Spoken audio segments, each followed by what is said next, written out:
بسم اللہ الرحمن الرحیم۔ شروع اللہ کے نام سے جو بڑا مہربان نہایت رحم والا ہے۔ میں نے زندگی میں ایک ہی بات سیکھی ہے کہ انسان کو کوئی چیز نہیں ہرا سکتی جب تک وہ خود ہار نہ مان لے۔ بے نسلے لوگوں کی سب سے بڑی نشانی یہ ہوتی ہے تم اسے جتنی عزت دو گے وہ تمہیں اتنی ہی تکلیف دے گے۔ کامیاب ہونے کے 3 اصول ہیں: خود سے وعدہ، محنت زیادہ اور مضبوط ارادہ۔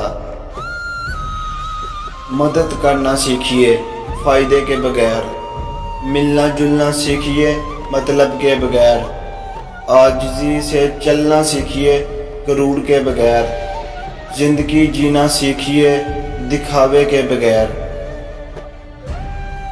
توڑنا نہیں جوڑنا سیکھیے، کیونکہ توڑنے والے کی حویلیاں بھی ویران رہتی ہیں اور جوڑنے والوں کی قبریں بھی آباد رہتی ہیں۔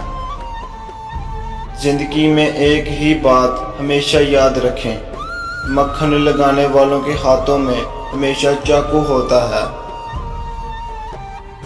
چمچہ جس برتن میں ہو اسے خالی کر دیتا ہے، چمچوں سے بچو۔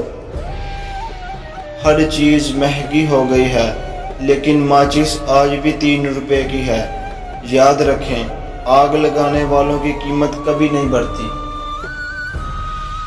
اگر کوئی بلا وجہ آپ کا دشمن بن جائے تو مان لیجئے آپ میں کچھ خاص ہے، سامنے والا حسد کا شکار ہے۔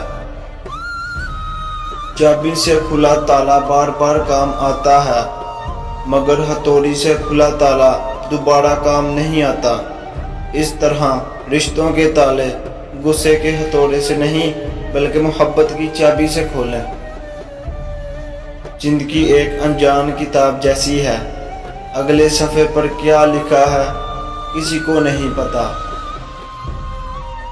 مرنے کے بعد جتنی زمین بادشاہ کے پاس ہوگی اتنی ہی فقیر کے پاس بھی ہوگی۔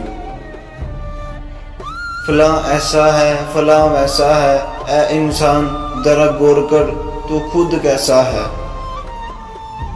زندگی کو ہمیشہ مسکرا کر گزارو، کیونکہ تم نہیں جانتے یہ کتنی باقی ہے۔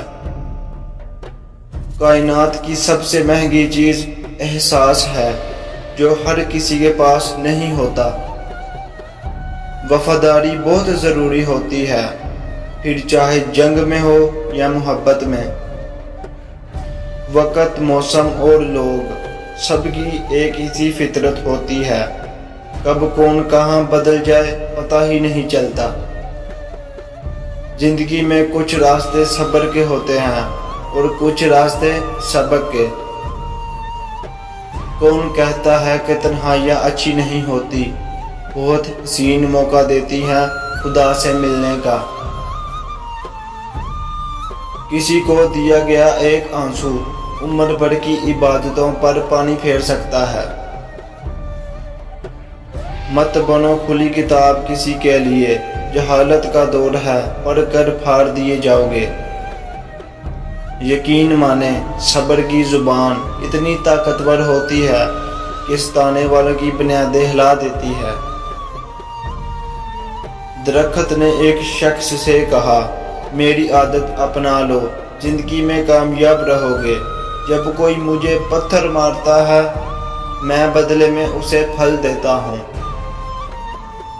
آج کے دور میں تعلقات کو ٹھیک کرنے کی کبھی کوشش نہ کریں بلکہ اپنے مالی حالات ٹھیک کریں، تعلقات خود بخود ٹھیک ہو جائیں گے۔